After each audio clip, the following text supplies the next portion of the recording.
नमस्कार, राधे राधे। स्वागत है आप सभी का एक बार फिर से सुबोध इनफाइनाइट एजुकेशन में। जी बिल्कुल, आज हम बात करने वाले हैं यूनिट नंबर 2 के बारे में। यूनिट 1 कंप्लीट हो चुकी थी आपके 2 पोर्शन में। आज हम 6 सेमेस्टर के paediatric second child health nursing second की यूनिट नंबर 2 के बारे में कंप्लीट फन शॉट में बात करेंगे। इसके बाद में केवल आपके एक यूनिट और बचेगी। उसके बाद में आपके पीडियाट्रिक नर्सिंग का कंप्लीट सिलेबस हो जाएगा। BS nursing 5th semester paediatric first या चाइल्ड हेल्थ नर्सिंग फर्स्ट की हमने पहले बात कर ली है, और चाइल्ड हेल्थ नर्सिंग सेकंड की अब बात कर रहे हैं। 1 या 2 क्लास के बाद में इसका सिलेबस कंप्लीट हो जाएगा। एक यूनिट और बच रही है। तो स्टार्ट करते हैं आज की लेक्चर, आज की क्लास। क्लास का नाम होने वाला है, यूनिट का नाम होने वाला है orthopaedic disorders. Orthopaedic disorders and disorder of I, year and skin. ठीक है, यूनिट का नाम क्या है? Orthopaedic disorder and disorder of I, year and skin. साथ ही साथ हम इसके सिलेबस के बारे में बात कर लेते हैं। सिलेबस में ये आपका सेकंड यूनिट का सिलेबस है। इसमें आपको कुछ ऐसे दे रखा है, जूम कर लेते हैं थोड़ा सा। तो ये देख रखा है ऑर्थोपेडिक डिसऑर्डर्स में club foot, hip dislocation and fracture. 3 portion या 3 डिजीज आपको ऑर्थोपेडिक में दे रखी है। ओके, और दूसरी हम बात करें disorder of I, year and skin की, तो एक एक डिजीज इसमें आई की, ईयर की और स्किन की दे रखी है। जैसे कि फर्स्ट हो गया refractive error, otitis media and atopic dermatitis, जिससे हम एक्जिमा भी बोलते हैं। ठीक है, वैसे तो हमने पहले एमएसएन में पढ़ रखी है, लेकिन फिर भी इनको देख लेते हैं। इसी के साथ साथ कम्युनिकेबल डिजीज, जो कि हमने रिसेंटली पढ़ी है। अभी तो कम्युनिकेबल डिजीज जो हमने रिसेंटली पढ़ी है कम्युनिटी हेल्थ नर्सिंग में 5th सेमेस्टर में। ठीक है, तो इसके बारे में हम बात नहीं करेंगे, आपको पहले ही बता देते हैं। हम केवल जो ऊपर की नॉन कम्युनिकेबल डिजीज है इनको देखेंगे। कौन कौन सी है non communicable disease? Otitis media, refractive error, atopic dermatitis and last one is club foot, fracture and dislocation hip. इनके बारे में बात करेंगे। तो सबसे पहले हम ऑर्थोपेडिक के बारे में बात करते हैं। ऑर्थोपेडिक की फर्स्ट डिजीज आती है क्लब फुट। ऑर्थोपेडिक की फर्स्ट डिजीज के बारे में हम बात करेंगे, जिसमें फर्स्ट डिजीज आती है क्लब फुट। क्लब फुट क्या होता है? तो सर क्लब फुट में होता क्या है, आपको बता देते हैं। क्लब फुट एक कंजेनाइटल डिफॉर्मिटीज होती है। कंजेनाइटल डिफेक्ट होता है किसका? फुट का। किसका? फुट का या पैरों का एक कंजेनाइटल डिजीज होती है, डिफेक्ट होता है, जिसमें क्या देखने को मिलता है? इन विच फुट इज टर्न इनवर्ड। जो पैर है वो क्या है, या तो इनवर्ड टर्न हो जाएंगे, डाउनवर्ड टर्न हो जाएंगे, या फिर बैकवर्ड टर्न हो जाएंगे एट बर्थ। बर्थ के टाइम पर वो या तो इनवर्ड टर्न हो जाएंगे, आउटवर्ड टर्न हो सकते हैं, या फिर बैकवर्ड टर्न हो सकते हैं। ठीक है, ये होता है क्लब फुट के अंदर। सर इसका एक डायग्राम बता दीजिए। बिल्कुल, ये होता है क्लब फुट का एक डायग्राम। क्लब फुट में क्या होगा, या तो पैर क्या हो जाएंगे, फुट क्या है, या तो इधर घूम जाएंगे, ठीक है, या फिर बैकवर्ड हो सकते हैं पीछे की साइड, या फिर आगे की साइड घूम सकते हैं। तो या फिर एक घूम सकता है, एक बिल्कुल सही हो पैर। ठीक है, ये होता है क्लब फुट में। तो ये हमने डायग्राम देख लिया। अब इसके कोजेस के बारे में पढ़ते, होता क्यों है ऐसा। ये घूमते हैं एंकल से। कहां से? एंकल के वहीं से टर्न होते हैं ये। तो इसका कोज हो सकता है कंजेनाइटल। कंजेनाइटल मतलब कि आइडियोपैथिक है। मोस्ट कॉमन जो कारण है इसका ये है, आइडियोपैथिक अननोन होता है। दूसरा जेनेटिक फैक्टर्स हो सकते हैं, कुछ न्यूरोमस्कुलर डिसऑर्डर हो सकते हैं, या फिर एबनॉर्मल फीटल पोजीशन। जब वो फीटल स्टेज में था तो उसकी पोजीशन एबनॉर्मल थी, तो ये इसके कारण हो सकते हैं। क्लिनिकल फीचर्स की बात करते हैं, तो क्लिनिकल फीचर्स में देखने को मिल सकता है फुट अपीयर्स। क्या क्या सिम्टम्स देखने को मिलेंगे? Foot appears twisted and rigid. ठीक है, रिजिड। तो जैसे भी हमने देखा ट्विस्टेड, ठीक है। Affected foot is smaller. जो भी फुट अफेक्टेड रहेगा भाई, या तो दोनों होंगे या फिर एक होगा। अगर दोनों है तो दोनों पैर क्या है, छोटे दिखाई देंगे, छोटे रहेंगे। Calf muscles are under under develop, या फिर अनडेवलप बोल सकते हैं इसको। जो काफ मसल होती है, जो पैर की काफ मसल होती है, एनाटॉमी में पढ़ा था हमने काफ मसल के बारे में, वो अनडेवलप होगी, या फिर डेवलप होगी तो कम होगी। Can not be corrected bye passive movement. Can not be corrected bye passive movement. Okay, अब इसके डायग्नोसिस कैसे करें? डायग्नोसिस के लिए देखो, इसका डायग्नोसिस ऐसा कोई फिक्स नहीं है कि कंफर्मेटरी, मतलब कि ये एक तो फिजिकल एग्जामिनेशन से पता चल रहा है, देखने से पता चल रहा है ये भाई क्लब फुट है, तो इसका क्या है, अपन एक्सरे वगैरह करवाएंगे। फिर भी अगर कराना चाहे तो physical examination at the birth, prenatal ultrasound sometimes, भाई बर्थ से पहले ही आप पता कर लो। दूसरा होता है एक्सरे इन ओल्डर चिल्ड्रन। जो ओल्डर चिल्ड्रन है उसमें एक्सरे से पता कर सकते हैं। ठीक है, आगे चलते हैं मैनेजमेंट कैसे करें इसका सर। तो मैनेजमेंट के लिए हम करेंगे start treatment as early as possible, जितना जल्दी हो सके उतना जल्दी इसका ट्रीटमेंट स्टार्ट कर दो। ट्रीटमेंट क्या देंगे सर, वो तो आपको कौन बताएगा, डॉक्टर बताएगा सर, पीडियाट्रिक्स जो भी डॉक्टर से वो बताएंगे सर ये ट्रीटमेंट देना है, तो वो आपको ट्रीटमेंट स्टार्ट करना है। ओके, इसके बाद में मेंटेन करेक्ट फुट पोजीशन, पैरों की करेक्ट फुट पोजीशन। तो भाई अगर फीटल स्टेज में वो उसकी पोजीशन सही नहीं थी, एबनॉर्मल थी, तो अब तो थोड़ा करेक्ट करेंगे, धीरे धीरे वो सही हो जाएगा, ये इंप्रूवमेंट देखने को मिलेगी। Provide proper cast and splint care, कौन सा अपन ट्रीटमेंट कर सकते हैं, कास्ट कर सकते हैं, स्प्लिंट कर सकते हैं, मतलब कि सर प्लास्टर लगा सकते हैं, बिल्कुल POP.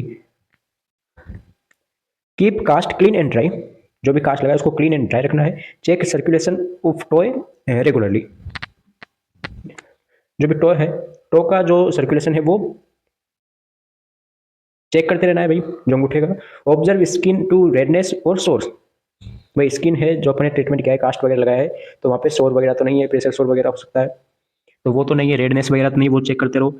Elevated affected limb when needed, अगर नीड हो, जरूरी हो, तो जो भी पार्ट है, जो भी पेयर है वो अफेक्टेड हुआ है, जिसमें ये क्लब फुट हुआ है, उसको थोड़ा सा अपन एलिवेट कर सकते हैं। Handle child gently during care, जब अपन चाइल्ड की, बच्चों की केयर कर रहे हैं तो उसको जेंटली करना है, ये नहीं आप जोर जबरदस्ती करो, आराम से थोड़ा जेंटली उसको केयर देनी है। Educate parents about splints use, ensure regular follow up visits, ठीक है, ये हमें कुछ मैनेजमेंट होती है, और ये होता है क्लब फुट, इसके बारे में हमने देख लिया, ठीक है, बच्चों में होता है। कॉम्प्लेक्स कंजेनाइटल डिफॉर्मिटीज होती है, ठीक है, इसको एक और नाम दे सकते हैं अपन, कौन सा, टेलिपस इक्विनोवेरस, लिख दो सर एक बार, बिल्कुल, क्लब फुट, टेलिपस इक्विनोवेरस, ठीक है, इक्विनोवेरस, CTEV, ठीक है, ये भी हम इसको बोलते हैं, ठीक है, सारी चीजें बता दी आपको इसमें। अब आता है DDH, नेक्स्ट डिजीज आती है DDH क्या होता है, डेवलपमेंट, DDH की फुल फॉर्म होती है डेवलपमेंट डिस्प्लेजिया ऑफ हिप, जो हिप होता है, हिप, अब आपको पता है हिप की पोजीशन कहाँ पे हुई, बिल्कुल हिप जॉइंट होता है, वो सही तरीके से डेवलप नहीं होता, जो हिप जॉइंट होता है पेशेंट का, वो सही तरीके से डेवलप नहीं होता है नॉर्मली, तो ये कंडीशन देखने को मिलती है। इसमें होगा क्या कि जो हिप सॉकेट होता है, जिसके नाम देते हैं एसिटाबुलम, तो एसिटाबुलम है, हिप सॉकेट है, वो या तो पार्शियली या फिर कंप्लीटली डिसलोकेटेड हो जाता है। जो फीमर बोन होती है, फीमर बोन की जो हेड होता है फीमर बोन का, ठीक है ना, जो फीमर बोन होती है सर, जैसे ये बोन हो गई सपोज, ठीक है, तो फीमर बोन का जो हेड होता है, जो भी हेड पोर्शन होता है, वो क्या होगा, सही तरीके से डेवलप नहीं होगा, या फिर सही तरीके से लोकेटेड नहीं होता। और जो सॉकेट होता है, जो भी जिस सॉकेट में वो अटैच रहता है, ठीक है, ऐसे डायग्राम बना देते हैं, जैसे ये सपोज ये क्या हो गया, सॉकेट हो गया, ठीक है ना, तो ये सॉकेट है, तो इसमें वो सही तरीके से क्या नहीं हो, लोकेटेड नहीं हो, अगर तो ये कंडीशन देखने को मिलती है, लूज रहता है ये। चलो इसमें लैंग्वेज देख लेते हैं एक बार, कि development dysplasia of hip is a condition in which the hip joint is improperly formed and the head of femur is partially और completely displaced from the acetabulum। acetabulum क्या है, ये वाला जो जिससे कनेक्टेड रहता है, ये होता है acetabulum, ठीक है। चलो डायग्राम ही देख लो, एक काम करते हैं, ये देखो, ये तो हो गया फीमर बोन हो गई, ठीक है, और ये हो गई क्या, हिप जॉइंट हो गया, और ये होता है हिप जॉइंट के एसिटाबुलम पार्ट। तो जो फीमर, ये तो हो गया नॉर्मल पोजीशन, क्या हो गया, नॉर्मल कंडीशन हो गई ये तो।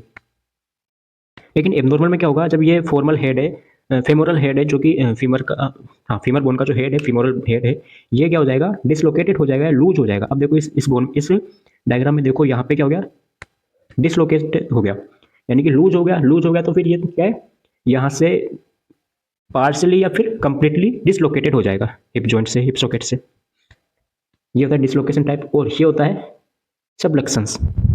सबलक्शंस, जिसमें पार्शियली, इसमें तो होता है पार्शियली, इसमें होता है कंप्लीटली डिसलोकेशन में, ठीक है।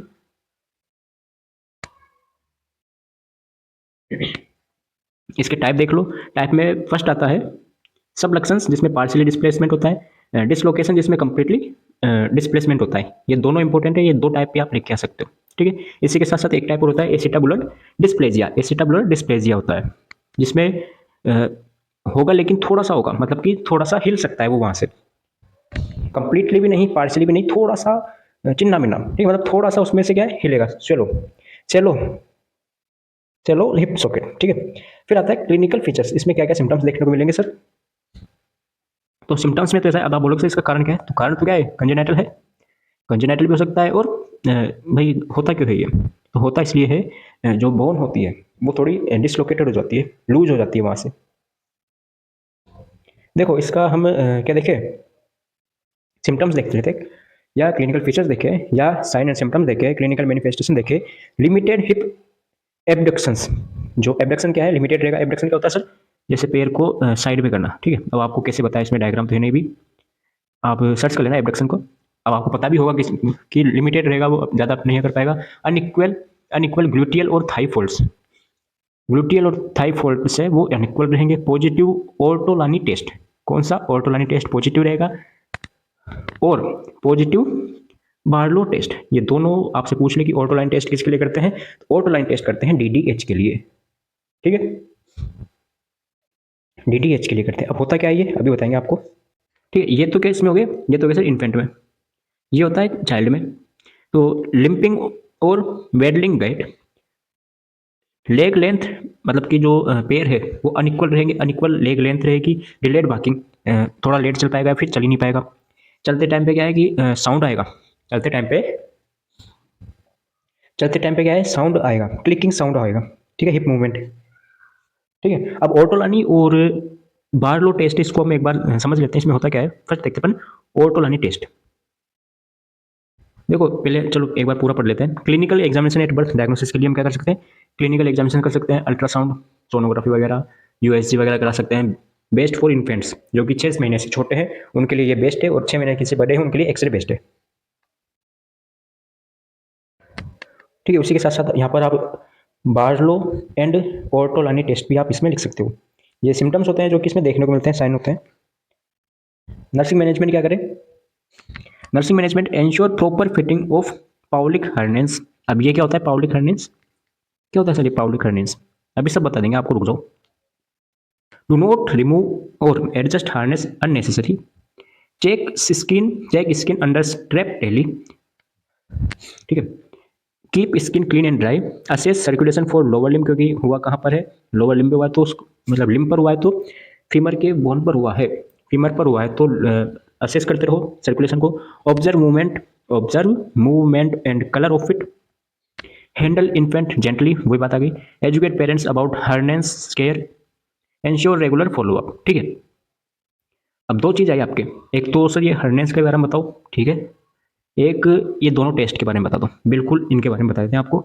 ये डायग्राम आपको पता चल गया, ठीक है, ये तो नॉर्मल होता है, ये डिसलोकेशन का हो गया, और ये सब लक्षण का डायग्राम हो गया, ठीक है। अब बताते हैं आपको दोनों साइन।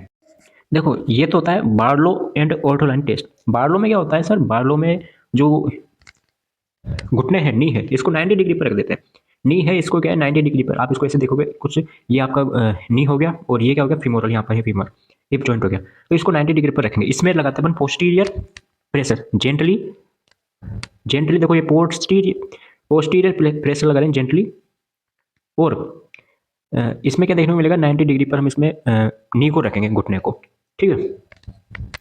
तो होगा क्या, ऐसा हमने किया, 90 डिग्री पर किया हमने, जेंटल पोस्टीरियर प्रेशर लगाया, तो होगा क्या, जो फीमोरल हेड है, फीमोरल हेड क्या है, फीमोरल हेड क्या है सर, तो फीमोरल हेड है ये। तो फीमोरल हेड क्या होगी, थोड़ी सी क्या हो जाएगी, एसिटाबुलम से, ये एसिटाबुलम है, ठीक है, इससे थोड़ी सी क्या हो जाएगी, स्लिपिंग हो जाएगी,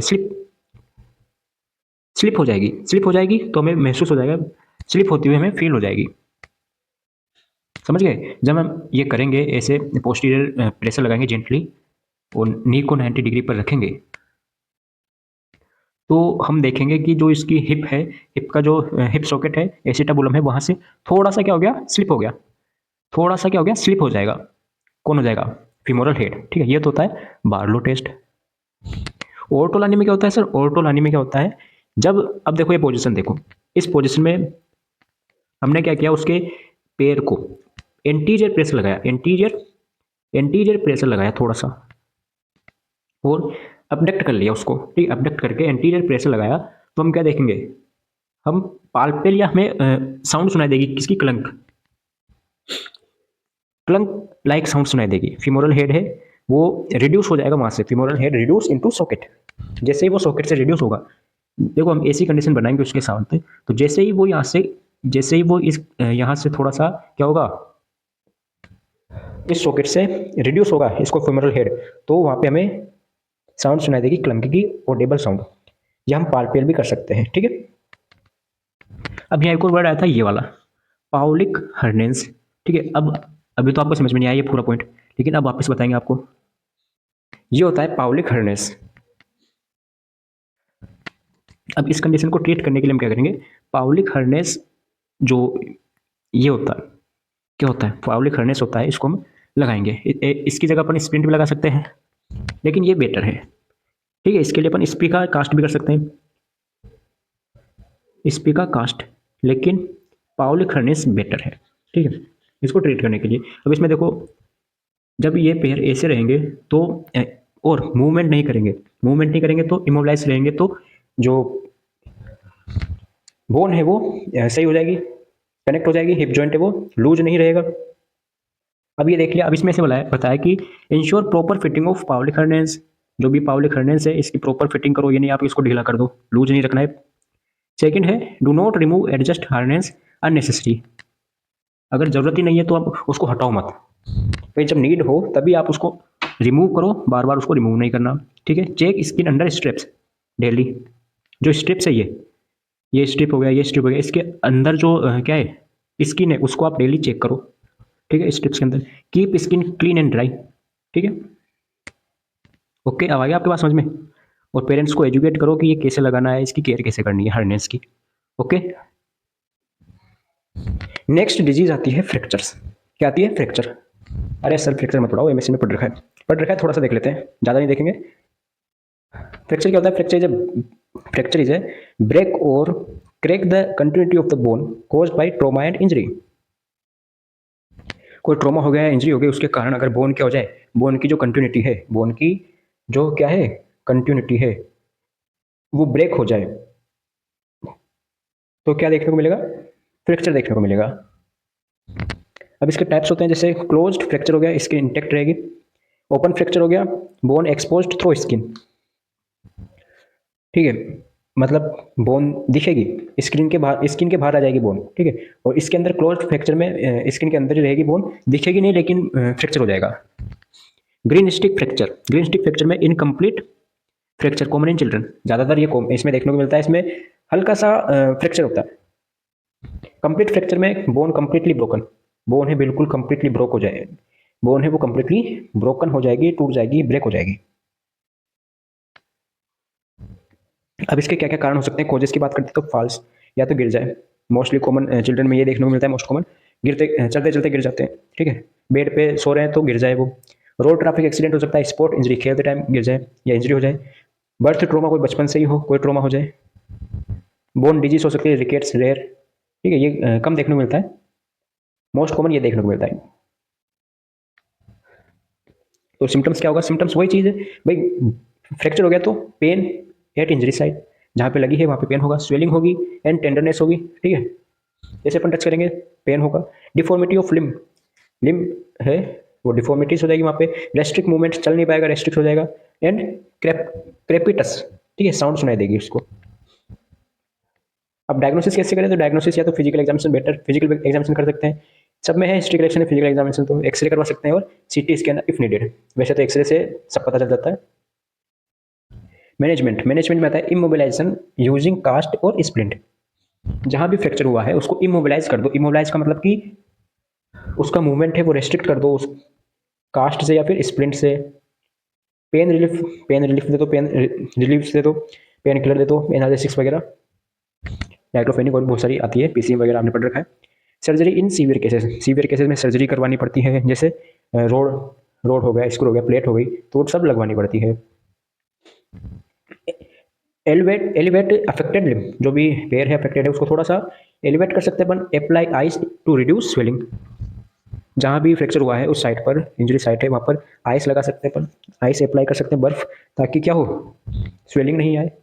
provide cast care, administer pain medicine and educate parents about home care, कि घर पर क्या करना है, कैसे इसको हिलाना नहीं है, तो वो आप सब उसको एजुकेट कर सकते हैं पेरेंट्स को या फैमिली मेम्बर्स को। नेक्स्ट आता है आपके पास रिफ्रैक्टिव एरर। क्या आता है? Refractive error. नेक्स्ट कौन सा आता है? Refractive error. रिफ्रैक्टिव एरर क्या होता है? रेटिना, बिल्कुल बिल्कुल। Refractive error is a condition in which light rays, जो लाइट रेज होती है, लाइट की रे होती है, enter in the eye to not focus properly on the retina, result blurred visions. क्या समझे? सर हम समझ गए, बिल्कुल बिल्कुल समझ गए ना। तो देखो ये क्या हो गया, यहाँ से लाइट आ रही है, चलो सुनो, यहाँ से लाइट आ रही है, लाइट आ रही है, ये लेंस है, ये क्या हो गया, लेंस है, यहाँ से लाइट आ रही है, और यहाँ पे क्या है, रेटिना है। तो अगर वो इस पर क्या कर रही है, फोकस हो रही है, तो ठीक है, नॉर्मल बात है। और अगर इस पर फोकस नहीं हो रही है तो फिर एबनॉर्मल है, रिफ्रैक्टिव एरर है।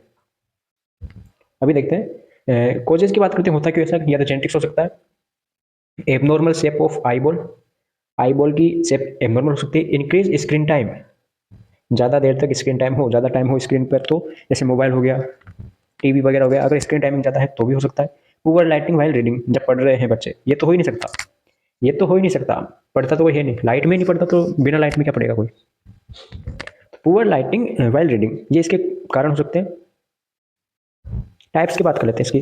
तो there are two types of reflective error, first one is myopia and second one is hypermetropia. Myopia में क्या होगा, नियर ऑब्जेक्ट आर सीन, पास का तो दिखाई देगा लेकिन दूर का, डिस्टेंस का जो भी है वो दिखाई नहीं देगा, डिस्टेंस का ब्लर दिखाई देगा, ठीक है, धुंधला टाइप दिखाई देगा। शॉर्ट साइटनेस भी होता है, शॉर्ट साइटेडनेस।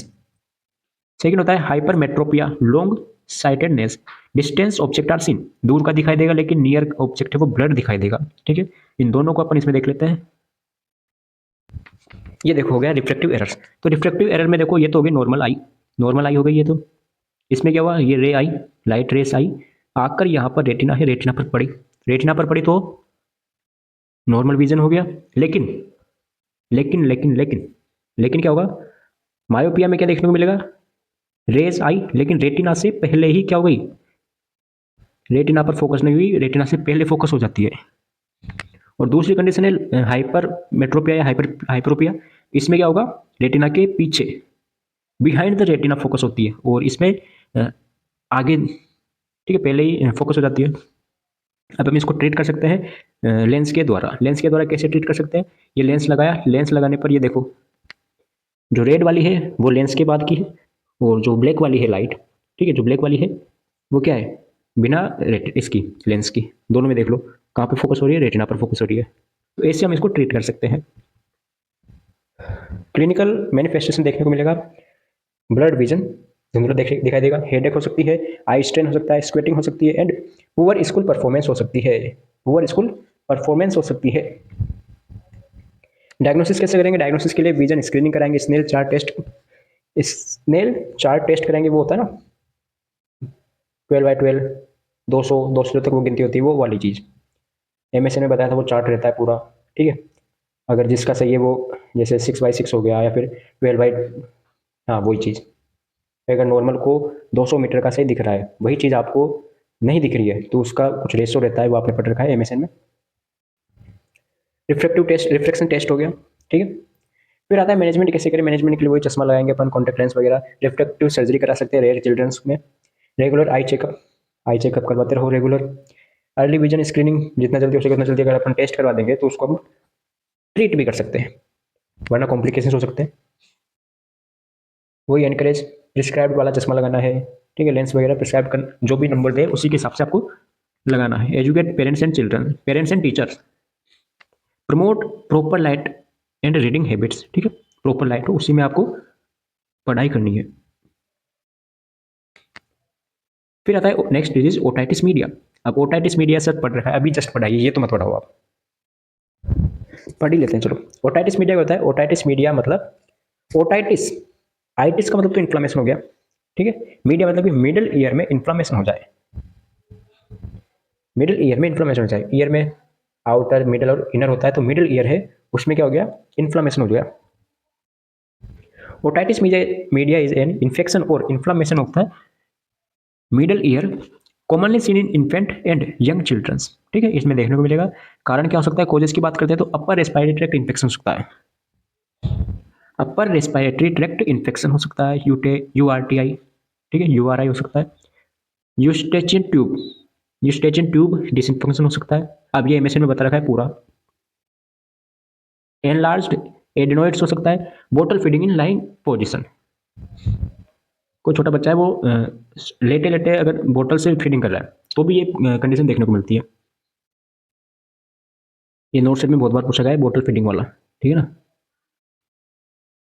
फिर आता है साइन एंड सिम्टम्स। क्या सिम्टम्स देखने को मिलेगा, वो ईयर पेन होगा जिसे ओटैल्जिया बोलते हैं, fever, irritability in infants, year discharge and decrease hearing, सुनाई कम देगा। ठीक है, डायग्नोसिस कैसे करें, डायग्नोसिस के लिए ऑटोस्कोपी एग्जामिनेशन करेंगे, टिम्पेनोमेट्री और हियरिंग असेसमेंट करेंगे। ठीक है, ये ऐसी मशीन देखी होगी आपने, ऐसा इक्विपमेंट देखा होगा आपने हॉस्पिटल में, ठीक है, ये वाला है ना। मैनेजमेंट के लिए इन्फेक्शन है तो एंटीबायोटिक देंगे, एनाल्जेसिक्स दे देंगे, एंटीपायरेटिक्स दे देंगे। क्यों, ये सिम्टोमेटिक्स ट्रीटमेंट देंगे, पेन हो रहा है तो वो दे देंगे एनाल्जेसिक्स, फीवर है तो एंटीपायरेटिक्स दे देंगे, डिकंजेस्टेंट दे सकते हैं, assess pain and fever, maintain ear hygiene, administer prescribed medicines, educate parents to avoid water into ear, entry into ear, कान में पानी जाने से रोकना है, avoid follow up visits, early treatment of URTI, upper respiratory tract infection है उसका जल्दी से ट्रीटमेंट कराओ, एक्सक्लूसिव ब्रेस्ट फीडिंग करवानी है, बॉटल फीडिंग नहीं करानी है, प्रॉपर फीडिंग पोजिशन, और करवा भी रहे हैं बॉटल से तो प्रॉपर पोजिशन में कराओ, प्रिवेंशन हो गया ये। लास्ट डिजीज आती है एटोपिक डर्मेटाइटिस, इसे अपन एक्जिमा भी बोलते हैं। क्या बोलते हैं, एक्जिमा। तो होती क्या है ये, वो इन्फ्लामेशन टाइप है, आइटिस आ गया जिसमें इन्फ्लामेशन है। Atopic dermatitis is a chronic relapsing inflammatory allergy skin disorder commonly seen in infant and children. Commonly किस में देखने को मिलती है, ये चिल्ड्रन में और इन्फेंट्स में देखने को मिलेगी। क्यों हो सकता है ये, चलो एक बार वो देख लेते हैं अपन। ये होती है डर्मेटाइटिस,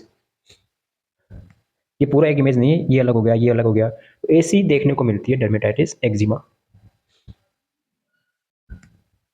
ठीक है, तो जेनेटिक्स हो सकता है ये, family disorder of allergy, asthma और एक्जिमा, एनवायरमेंटल एलर्जेंस हो सकता है जैसे डस्ट हो गया, पोलन एंड फूड हो गया, ड्राई स्किन एंड इरिटेंट्स, ये इसके कुछ कारण हो सकते हैं।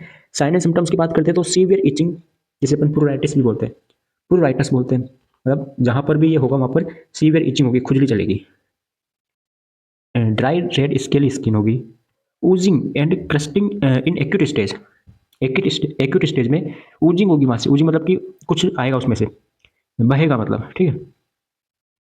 Thicken skin in chronic stage, commonly affects face, neck and flexor area. ठीक है, सामान्य कहाँ हो सकती है ये, तो फेस पर हो सकती है, नेक पर हो सकती है, और फ्लेक्सरल एरिया होता है जो भी अपन फ्लेक्स कर सकते हैं, जैसे कि हाथ हो गया, ठीक, एल्बो के यहाँ पर हो गया, तो जो भी फ्लेक्सिबल होता है, जो अपन फ्लेक्सरल होता है एरिया, वहाँ पे हो सकती है। डायग्नोसिस के लिए क्या करेंगे हम, क्लिनिकल एग्जामिनेशन हो गया, हिस्ट्री ऑफ एलर्जी और atopy, no specific laboratory test required, कोई इसका टेस्ट नहीं गए, अपन फिजिकली भी अपन इसको एग्जामिनेशन कर सकते हैं। मैनेजमेंट कैसे करेंगे, मैनेजमेंट के लिए regular use of emollients and moisturiser. भाई ये हो क्यों रहा है, सिम्टम्स देखने को मिल रहा है ड्राई देखने को मिलेगा तो मॉइस्चराइज करो, ठीक है। टॉपिकल कोर्टिकोस्टेरॉइड यूज कर सकते हैं अपन, corticosteroids, antihistamines to reduce itching, antihistamine दे सकते हैं इचिंग को रिड्यूस करने के लिए। कौन कौन सा हो सकता है, बिल्कुल मोस्ट कॉमन तो सिटीजी हो गया, आपके सिट्रीजन हो गया। Antibiotic is if secondary infection present, अगर सेकेंडरी इन्फेक्शन है तो एंटीबायोटिक्स दे सकते हैं। मेंटेन स्किन हाइड्रेशन, क्योंकि ड्राई हो रहा है तो हाइड्रेट करो। Advise daily moisturiser after bathing, नहाने के बाद में मॉइस्चराइजर यूज करो। Keep nails short to prevent scratching, जो नाखून है उनको, नेल उनको छोटे रखो, क्योंकि किसी किसी की आदत होती है उसको स्क्रैच करने की, स्क्रैचिंग को बचाने के लिए। सीधी सी बात है, इचिंग होगी तो आपका हाथ भी वहाँ पर जाएगा। अवॉइड एलर्जन एंड इरिटेंट्स, जिससे भी एलर्जी है पता चली जाएगा तो उसको आप साइड में कर दो, अवॉइड कर दो। सपोज अगर साबुन से है, सोप से है, तो उसको साइड में कर दो, ठीक है। और पोलन से है उसको साइड में करो, फूड है कोई खाने से होते हैं तो उसको साइड में कर दो। Educate parents about care, maintain proper skin care. ये होता है इसका मैनेजमेंट और ये होता है इसका इमेज। ठीक है। तो बाकी तो बच रही है कौन सी डिजीज, ये कम्युनिकेबल बच रही है, इसको हम देखेंगे नहीं क्योंकि अभी जस्ट रिसेंटली पढ़ा है हमने कम्युनिटी में। अगर आपको पढ़ना हो तो कम्युनिटी में जाकर पढ़ो, प्लेलिस्ट बनी हुई है पूरी कम्युनिकेबल डिजीज की, उसमें जाकर आप देख सकते हो। ठीक है। वैसे तो ये आएगा भी नहीं, इसी में से आएगा। ठीक है। तो कैसा लगा आपको लेक्चर, कमेंट जरूर करें। नोट्स आपको टेलीग्राम पर मिल ही जाते हैं। और कोई आपको कुछ कष्ट पीड़ा दर्द दुख हो, दुख दर्द वगैरह हो कुछ, तो आप कमेंट जरूर करें। मिलते हैं लेक्चर में वीडियो के साथ। राधे राधे।